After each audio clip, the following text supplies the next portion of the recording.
হরমনপ্রীত কৌরদের প্রশংসায় রবিচন্দ্রন অশ্বিন। বিশ্বকাপ জেতার জন্য তো সকলেরই প্রশংসা পেয়েছেন ভারতের মহিলা ক্রিকেটারেরা, কিন্তু অশ্বিন অন্য একটি বিষয়ের কথা তুলে ধরেছেন। বিশ্বকাপ জিতে পূর্বসূরি ঝুলন গোস্বামী, মিতালি রাজ ও অঞ্জুম চোপড়ার হাতে ট্রফি তুলে দিয়েছেন হরমনপ্রীতেরা। তাদের এই কাজের প্রশংসা করেছেন রবিচন্দ্রন অশ্বিন। পাশাপাশি খোঁচা মেরেছেন ভারতের পুরুষ ক্রিকেট দলকে। নিজের ইউটিউব চ্যানেলে অশ্বিন বলেন, 2017 সালে অস্ট্রেলিয়ার বিরুদ্ধে অবিশ্বাস্য ইনিংস খেলে ভারতকে ফাইনালে তুলেছিল হরমনপ্রীত। তারপরে ইংল্যান্ডের কাছে স্বপ্নভঙ্গ হয়েছিল। ঝুলন গোস্বামী, মিতালি রাজরা সেই দলেই ছিলেন। তারা কোনোদিন বিশ্বকাপ জিততে পারেননি, কিন্তু ভারতীয় দল কি করল? বিশ্বকাপ জিতে ঝুলন মিতালিদের হাতে ট্রফি তুলে দিল। এই কাজের জন্য ভারতীয় মহিলা দলকে কুর্নিশ জানাই। ভারতের পুরুষদের দল কোনো দিন এই কাজ করেনি। অশ্বিনের মতে, ক্যামেরার সামনে বা সাক্ষাৎকারের সময় অনেকেই পূর্বসূরিদের সম্মান করার কথা বলে, কিন্তু কতজন তা মন থেকে বলে? হরমনপ্রীতদের কাজে প্রমাণিত হয়েছে তারা সত্যিই পূর্বসূরিদের সম্মান করেন। অশ্বিন বলেন, এক সময় সংবাদ মাধ্যমের সামনে পূর্বসূরিদের সম্মান করার কথা বলা হয়, কিন্তু বাস্তবে দেখি না সত্যিই তাদের সম্মান দেওয়া হচ্ছে বলে। সকলে বলে আমাদের এই দলটাই সেরা, তার মানে আগের দল ভালো ছিল না? আমি এরকম অনেক আলোচনার সাক্ষী। অশ্বিন সরাসরি কারণ নাম নেননি, কিন্তু তিনি যে সময় ক্রিকেট খেলেছেন সেই সময় ভারতের অধিনায়ক বলতে মহেন্দ্র সিং ধোনি, কোহলি ও রোহিত ছিলেন। ধোনি অশ্বিনের থেকে অনেক সিনিয়র, ফলে রোহিত কোহলির সঙ্গে তার ওঠা বসা বেশি ছিল। তবে কি ভারতের এই দুই অধিনায়ককে খোঁচা মারলেন ভারতের প্রাক্তন ক্রিকেটার? সত্যিই তো 2011 সালের একদিনের বিশ্বকাপ বা 2024 সালের টি-20 বিশ্বকাপ জেতার পর ভারতীয় দলের উল্লাসের সময় কোনো প্রাক্তনকে তাদের সঙ্গে দেখা যায়নি।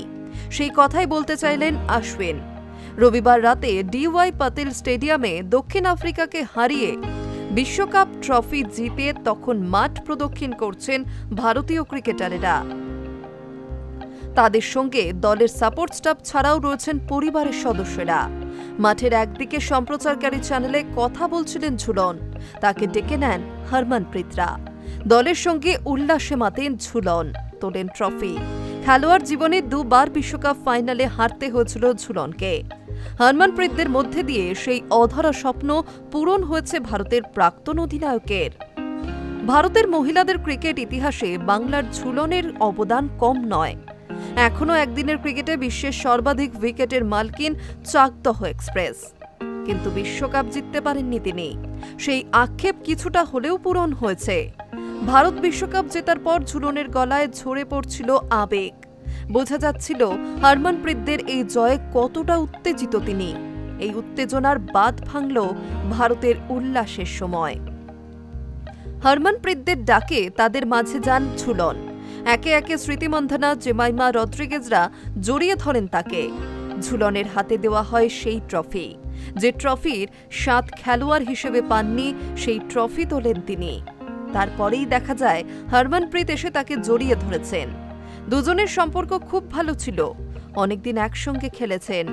মহিলাদের IPL-এ হরমনপ্রীতের মুম্বাই ইন্ডিয়ান্সের মেন্টরও ঝুলন।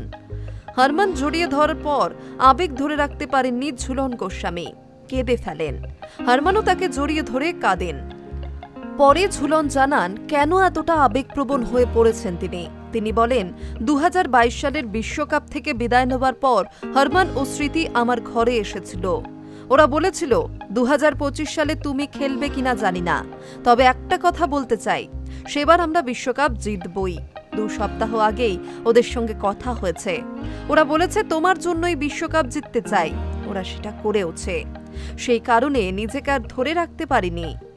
ভারতের অধিনায়ক ও সহ অধিনায়কের সঙ্গে তার সম্পর্কের কথাও বলেন ঝুলন। তিনি বলেন, হরমন ও স্মৃতির সঙ্গে আমার সম্পর্ক খুব ভালো। আমার শেষ দিকে ওরাই দলের সিনিয়র ক্রিকেটার ছিল। ওদের সঙ্গে অনেক অভিজ্ঞতা ভাগ করে নিয়েছি। মনে হচ্ছে আমিই বিশ্বকাপ জিতেছি। সেই রাত কোনো দিন ভুলব না। তবে শুধু ঝুলন নন, ভারতের আরও 2 প্রাক্তন অধিনায়ক মিতালি ও অঞ্জুমও হরমনপ্রীতদের উল্লাসে যোগ দেন। তারাও ট্রফি তোলেন। ঝুলনের মতো মিতালি, অঞ্জুমও তাদের অধরা স্বপ্ন পূরণ করেছেন হরমনপ্রীতদের হাত ধরে। এই ঘটনার ভিডিও ভাইরাল হয়েছে। সকলেই হরমনপ্রীতদের এই কাজের প্রশংসা করেছেন। সেই তালিকায় এবার যোগ দিলেন অশ্বিন। High news network.